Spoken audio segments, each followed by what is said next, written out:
जय हिंद। स्वागत है आप सभी का एक बार फिर से लक्ष्य के top 10 daily current affair series में। आज 28 अप्रैल है और आज भी हम रोज की तरह ही 10 सबसे महत्वपूर्ण प्रश्नों पर चर्चा करेंगे। उससे पहले क्वेश्चन पर चलें तो कल वीडियो के अंत में जो पूछा गया क्वेश्चन था उसका आंसर आप सभी को कमेंट बॉक्स में देना था और जिन लोगों ने आंसर दिया है वो अपना आंसर अब चेक कर लें कि महेंद्रगिरी बायोस्फीयर रिजर्व किस राज्य में स्थित है। तो इसका आंसर होगा ओडिशा। तो ओडिशा राज्य में स्थित है महेंद्रगिरी बायोस्फीयर रिजर्व। महेंद्रगिरी एक पर्वत चोटी है जो कि ईस्टर्न घाट पर स्थित है, यानी कि पूर्वी घाट पर स्थित है और ये पूर्वी घाट की सबसे ऊंची चोटी है महेंद्रगिरी। तो इसी के साथ ही चलते हैं वीडियो के अगले और अपने पहले प्रश्न पर कि जुरोंग किस देश का मंगल ग्रह है।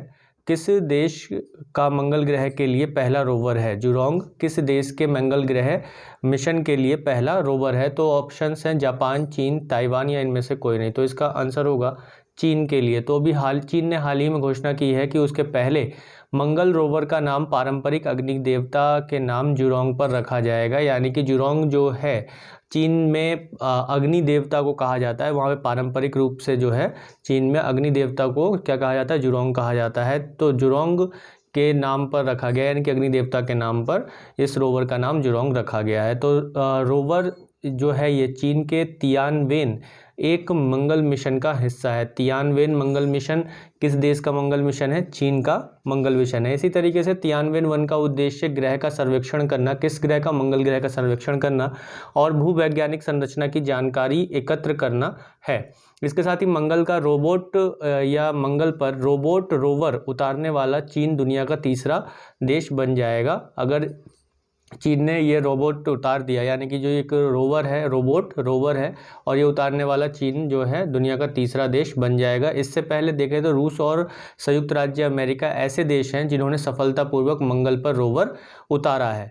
क्लियर है। इसके साथ ही अगर देखा जाए तो 5 देश हैं जो मंगल की कक्षा में सफलतापूर्वक पहुंचे हैं, जिसमें रूस, संयुक्त राज्य अमेरिका, चीन, भारत और अभी संयुक्त अरब अमीरात भी इसमें शामिल हो गया है। लेकिन अगर बात करें कि मंगल की कक्षा में पहले ही प्रयास में पहुंचने वाला जो देश है वो एकमात्र एक देश है भारत, और उसके अलावा अगर देखा जाए तो 2 देश हो गए हैं अभी वर्तमान में। संयुक्त अरब अमीरात भी मंगल की कक्षा में पहुंचने वाला पहले ही प्रयास में दूसरा देश बन गया है भारत के बाद। तो यानी कुल मिलाकर मंगल की कक्षा में पहुंचने वाले 5 देश हैं। कितने देश हैं? 5 देश हैं। और इसके अलावा अगर देखा जाए तो रोवर उतारने वाले, यानी कि मंगल की कक्षा में रोवर उतारने वाले जो देश हैं वो कितने हैं? 3 देश हो जाएंगे।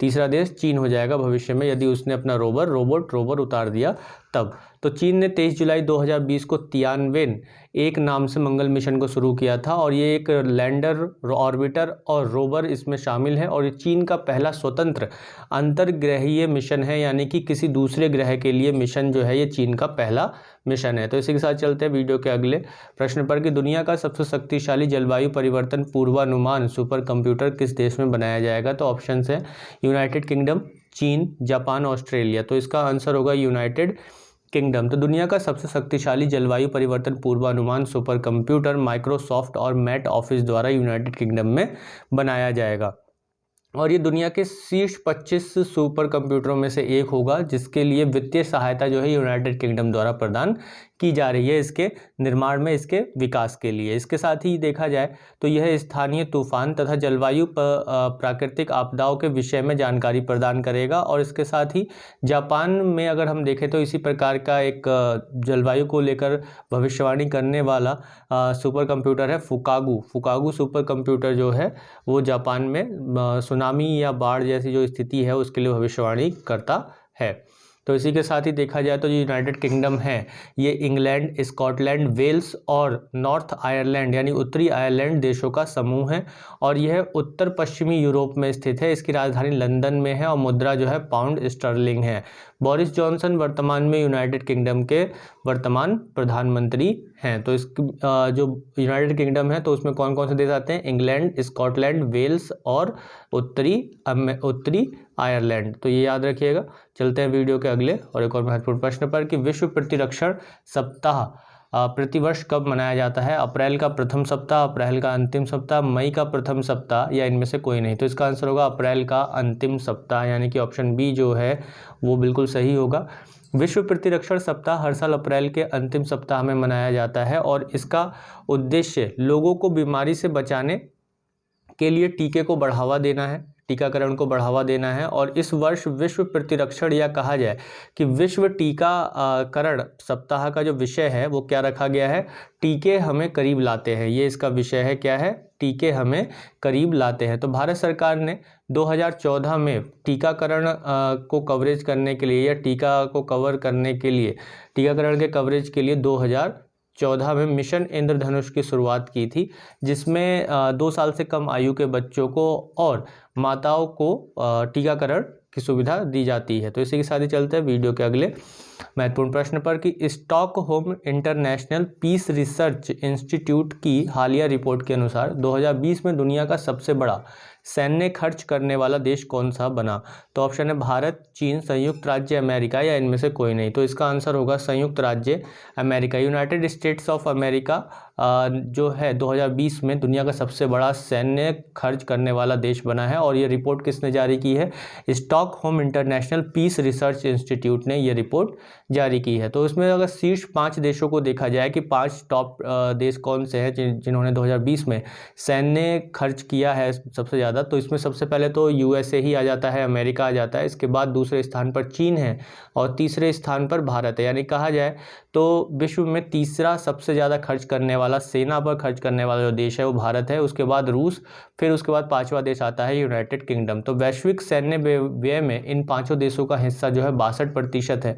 यानी कि केवल इन 5 देशों ने ही, अगर पूरे विश्व का खर्चा सेना पर निकाला जाए तो उसमें से 62% इन 5 देशों ने ही अकेले ने खर्च किया है। तो इन सैन्य खर्च के मामले में देखा जाए तो पिछले एक वर्ष में 2.6% की वृद्धि दर्ज की गई है। तो इसी के साथ ही अगला प्रश्न है कि अल्बर्ट पाहिमी पडके को किस देश के अंतरिम प्रधानमंत्री के रूप में नामित किया गया है। तो ऑप्शन है दक्षिण सूडान, पोलैंड, चाड या सोमालिया। तो इसका आंसर होगा चाड। अभी हमने हाल ही में देखा था कि चाड के राष्ट्रपति जो हैं इदरिस डेबी की मृत्यु हो गई थी और एक सप्ताह, तो उसके बाद ये कदम उठाया गया है। तो चाड के नए सैन्य शासकों ने अभी हाल ही में अल्बर्ट पाहिमी पडके को एक संक्रमणकालीन सरकार के प्रधानमंत्री के रूप में नामित किया है और यह कदम राष्ट्रपति इदरिस डेबी की मृत्यु के एक सप्ताह बाद आया है। इसके बाद एक सैन्य परिषद के सत्ता पर कब्जा कर लिया है, यानी कि चाड की जो सत्ता है वो किसके पास चली गई है, वहाँ की सेना के पास चली गई है और अंतरिम प्रधानमंत्री का चयन उन लोगों ने किया है। जो अंतरिम प्रधानमंत्री हैं चाड के, वो कौन है, अल्बर्ट पाहिमी पडके हैं। और चाड जो है वो अफ्रीका, मध्य अफ्रीकी देश है जो कि सहारा रेगिस्तान से इसकी सीमा लगती है और ये एक लैंडलॉक देश है, एक लैंडलॉक देश है, यानी कि स्थलरुद्ध देश है जो चारों तरफ से देशों से घिरा हुआ है। तो इसी के साथ चलते वीडियो के अगले और एक और महत्वपूर्ण प्रश्न पर कि क्लो झाओ सर्वश्रेष्ठ निर्देशक के लिए ऑस्कर अवार्ड जीतने वाली पहली एशियाई महिला बनी, यह किस देश से है। तो ऑप्शन है जापान, चीन, इंडोनेशिया, मलेशिया। तो इसका आंसर होगा चीन से हैं। तो अभी चीनी मूल की फिल्म निर्माता क्लो झाओ अकादमी पुरस्कार में सर्वश्रेष्ठ निर्देशक का पुरस्कार जीतने वाली पहली एशियाई महिला बन गई हैं। अकादमी पुरस्कार यानी कि अकेडमी पुरस्कार कैसे कहा जाता है, ऑस्कर पुरस्कार को ही कहा जाता है। उनकी जो फिल्म है नोमैडलैंड के लिए उन्हें पुरस्कार दिया गया और एक वीडियो में मैंने पीछे ही आप लोगों को बताया था कि सर्वश्रेष्ठ फिल्म के लिए ऑस्कर अवार्ड किसे दिया गया है, नोमैडलैंड को ही सर्वश्रेष्ठ फिल्म के लिए ऑस्कर अवार्ड दिया गया या कहा जाए अकेडमी पुरस्कार दिया गया है। तो वहीं देखा जाए तो अकेडमी पुरस्कार को ऑस्कर के रूप में भी जाना जाता है और यह पुरस्कार फिल्म उद्योग में कलात्मक और तकनीकी योग्यता के लिए प्रदान किया जाता है। इसे दुनिया में सबसे प्रतिष्ठित फिल्म पुरस्कारों में से एक माना जाता है और सबसे प्रतिष्ठित पुरस्कार ही माना जाता है एक तरीके से कहा जाए तो। और विजेताओं को ट्रॉफी के रूप में गोल्डन स्टैचू की एक प्रति प्रदान की जाती है और इस ट्रॉफी को आधिकारिक रूप से एकेडमी ऑफ मेरिट कहा जाता है। इस ट्रॉफी को क्या कहा जाता है, एकेडमी ऑफ मेरिट कहा जाता है। इसी प्रकार यह पुरस्कार सेंड्रिक गिब्सन द्वारा डिजाइन किया गया था, यानी कि जो एक प्रतिमा दी जाती है वो किसके द्वारा डिजाइन किया गया था, सेंड्रिक गिब्सन द्वारा डिजाइन किया गया था और इसे जॉर्ज स्टैनली ने बनाया था। इसे पहली बार 1929 में प्रस्तुत किया गया था। कब प्रस्तुत किया गया था ऑस्कर अवार्ड को, 1929 में प्रस्तुत किया गया था। इसी प्रकार का भारत में देखा जाए तो भानु अथैया कौन? भानु अथैया 1982 में ऑस्कर जीतने वाली पहली भारतीय थी और उन्होंने फिल्म गांधी के लिए सर्वश्रेष्ठ कॉस्ट्यूम डिज़ाइन का पुरस्कार जीता था।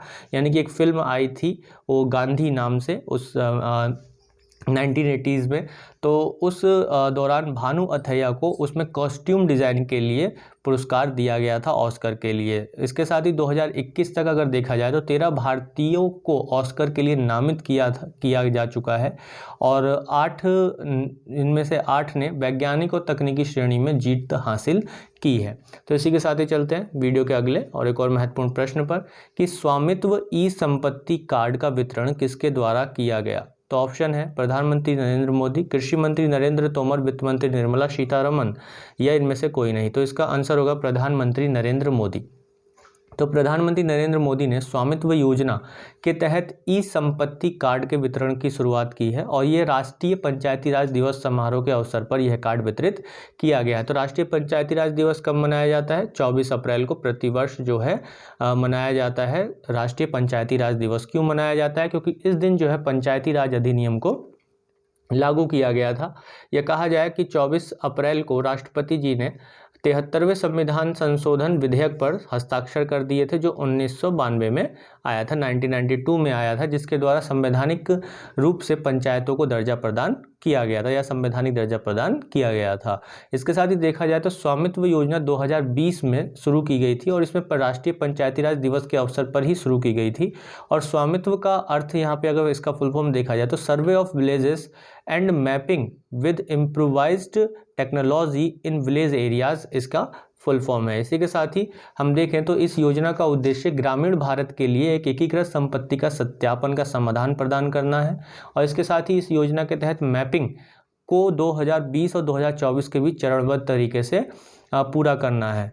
ये योजना अभी वर्तमान में केवल कर्नाटक, महाराष्ट्र, मध्य प्रदेश, उत्तराखंड और उत्तर प्रदेश राज्यों में लागू है। यानी कि इस योजना के तहत ड्रोन का उपयोग किया जाएगा और ग्रामीण जो संपत्ति है या गांव में जो भूमि है, लैंड है, उसका प्रॉपर मैपिंग की जाएगी और जो स्वामी हैं उसके या फिर जो भूमि के मालिक हैं उनकी पहचान जो है ठीक तरीके से की जा सकेगी, जिसके बाद भविष्य में यदि भूमि के ऊपर कर्ज लेना हो, बैंकों से ऋण लेना हो तो उसको लेने में आसानी हो सकेगी। तो इसी के साथ ही चलते हैं वीडियो के अगले प्रश्न पर। तो अगला प्रश्न है कि श्रमिक स्मृति दिवस कब मनाया जाता है? 21 अप्रैल, 25 अप्रैल, 27 अप्रैल या 28 अप्रैल? तो इसका आंसर होगा 28 अप्रैल को। तो श्रमिक स्मृति दिवस यानी वर्कर्स मेमोरियल डे, जिसे मृतक और घायल श्रमिकों के लिए अंतर्राष्ट्रीय स्मारक दिवस के रूप में भी जाना जाता है, हर साल 28 अप्रैल को मनाया जाता है। कब मनाया जाता है? 28 अप्रैल को मनाया जाता है। यानी कि जो श्रमिक कार्य करने के दौरान घायल हो गए हैं या कार्य करते समय उनकी मृत्यु हो गई है तो उनको याद करने के लिए वर्कर्स मेमोरियल डे हर साल 28 अप्रैल को मनाया जाता है और वर्ष 1996 से ये मनाया जा रहा है। 1996 से इसकी शुरुआत जो की वो अंतर्राष्ट्रीय व्यापार संघ परिसंघ ने की, यानी कि इंटरनेशनल ट्रेड यूनियन कन्फेडरेशन ने इसकी शुरुआत की और इसके द्वारा दुनिया भर में इस दिवस को आयोजित किया जाता है। किसके द्वारा? अंतर्राष्ट्रीय व्यापार संघ परिसंघ के द्वारा इसको आयोजित किया जाता है। वर्ष 2021 का विषय क्या रहा है इस बार? यानी कि वर्ष 2021 में श्रमिक स्मृति दिवस का जो विषय रहा है वो रहा है health and safety is a fundamental workers right. तो ये इसका थीम रहा है। क्या थीम रहा है? Health and safety is a fundamental workers right. तो इसी के साथ ही चलते हैं वीडियो के अगले प्रश्न पर। तो अगला प्रश्न है कि द लिविंग माउंटेन के लेखक कौन है? तो ऑप्शन है अमिताभ घोष, पी चिदम्बरम, स्मृति ईरानी या इनमें से कोई नहीं। तो इसका आंसर होगा अमिताभ घोष। तो द लिविंग माउंटेन ये जो पुस्तक है वो ज्ञानपीठ पुरस्कार के विजेता और अंतर्राष्ट्रीय स्तर पर प्रसिद्ध लेखक अमिताभ घोष की एक नई कहानी है जो महामारी के दौरान लिखी गई। कोविड जो महामारी है उसके दौरान लिखी गई और यह वर्तमान समय पर आधारित एक काल्पनिक कहानी है और ये कहानी इंसानों ने प्रकृति का किस तरह से शोषण किया है, इसकी एक सतर्कता की कहानी और एक पर्यावरणीय पतन की ओर ले जाती है। इस चीज़ को इसमें दर्शाया गया है काल्पनिक तौर पर कि किस तरीके से एक शोषण किया। हालांकि इंसानों ने प्रकृति का शोषण किया, कल्पना तो है नहीं, ये वास्तविकता ही है, लेकिन इसको एक काल्पनिक कहानी के रूप में इस पुस्तक में द लिविंग माउंटेन में उकेरा गया है। किसके द्वारा? अमिताभ घोष के द्वारा। और उसके क्या प्रभाव हैं और क्या नतीजे भविष्य में देखने को मिल सकते हैं, उसकी कल्पना इस किताब में की गई है। तो इसी के साथ ही चलते वीडियो के अगले और अंतिम प्रश्न पर कि किस राष्ट्र ने भारत के लिए कोविड-19 वैक्सीन के लिए कच्चे माल का निर्यात प्रतिबंध हटा दिया है? तो ऑप्शन है चीन, संयुक्त राज्य अमेरिका, संयुक्त अरब अमीरात या इनमें से कोई नहीं। तो इसका आंसर होगा संयुक्त राज्य अमेरिका। यूएसए ने अभी कोविड-19 महामारी के खिलाफ अपनी लड़ाई में भारत की मदद करने के लिए कोविड-19 वैक्सीन के निर्माण के लिए जो आवश्यक रॉ मटेरियल होता है, जो आवश्यक कच्चा माल होता है, उसके निर्यात पर जो उसने प्रतिबंध लगा रखा था, एक्सपोर्ट पर उसने एक प्रतिबंध लगा रखा था, उस प्रतिबंध को उसने हटाने का फैसला लिया है। किसके लिए? भारत के लिए लिया है। यानी कि जो रॉ मटेरियल है वो अमेरिका के पास बहुत अच्छे पैमाने पर है, उपलब्ध है, और उसने उस पर रोक लगा दिया है कि अभी वो खुद ही उसका उत्पादन करेगा, वैक्सीन का उत्पादन करेगा, ताकि वह अपनी आवश्यकताओं को पहले पूरा कर सके, उसके बाद यदि बचता है तो दूसरे देश को देगा। तो यहाँ पर उसने निर्यात के प्रतिबंध को अब हटा दिया है। अब भारत को जो है रॉ मटेरियल मिल पाएगा और भारत उसके लिए वैक्सीन बना पाएगा कोविड-19 के लिए। तो भारत के विदेश मंत्री एस जयशंकर द्वारा कोविड-19 के खिलाफ लड़ाई में वैश्विक मदद मांगे जाने के बाद ही अमेरिकी चैम्बर्स ने अमेरिकी मदद के बारे में अपना बयान जारी किया और रॉ मटेरियल पर जो प्रतिबंध था, निर्यात पर जो प्रतिबंध था, उसको हटा दिया। तो ये थे आज के हमारे 10 सबसे महत्वपूर्ण प्रश्न। चलते हैं वीडियो के अंदर पूछे जाने वाले प्रश्न पर। तो वीडियो के अंदर पूछा जाने वाला प्रश्न है कि महेंद्रगिरी बायोस्फीयर रिजर्व किस राज्य में है? तो ऑप्शन है महाराष्ट्र, तेलंगाना, ओडिशा या असम। तो इसका आंसर आप सभी लोग कमेंट बॉक्स में जरूर दीजिएगा। आई थिंक ये क्वेश्चन दोबारा से हो गया है। यहाँ पे आप एक क्वेश्चन का आंसर दे सकते हैं अलग से, ये क्वेश्चन चेंज नहीं हुआ है यहाँ पर। तो आप क्वेश्चन का आंसर एक ये दे सकते हैं कि पंचायती राज दिवस को जो है मनाया जाता है 24 अप्रैल को, और 24 अप्रैल को मनाए जाने के उपलक्ष्य में जो है अभी स्वामित्व ई कार्ड को जारी किया गया। तो यहाँ पर जो कौन सा संविधान संशोधन था जिसने पंचायती राज व्यवस्था को संवैधानिक दर्जा प्रदान किया? तो ऑप्शंस हैं आपके पास, मैं ऑप्शन यहाँ पर आपको नोट डाउन कर देता हूँ, आप वहाँ से आंसर दे दीजिएगा। कि ऑप्शन ए है 42nd अमेंडमेंट, ऑप्शन बी है आपका 73rd अमेंडमेंट, ऑप्शन सी आप 74 अमेंडमेंट ले सकते हैं, और ऑप्शन डी इनमें से कोई नहीं। तो ये प्रश्न जो है चेंज नहीं हुआ है अभी, और टाइपिंग करते समय इसको हम चेंज नहीं कर पाए हैं। तो आप क्वेश्चन क्या होगा आपके लिए अंतिम अंत में पूछा जाने वाला कि पंचायती राज को संवैधानिक दर्जा किस संविधान संशोधन के द्वारा दिया गया? तो 42वां संविधान संशोधन, 73वां संविधान संशोधन, 74वां संविधान संशोधन, या इनमें से कोई नहीं। तो इसका उत्तर आप सब लोग कमेंट बॉक्स में जरूर दीजिएगा।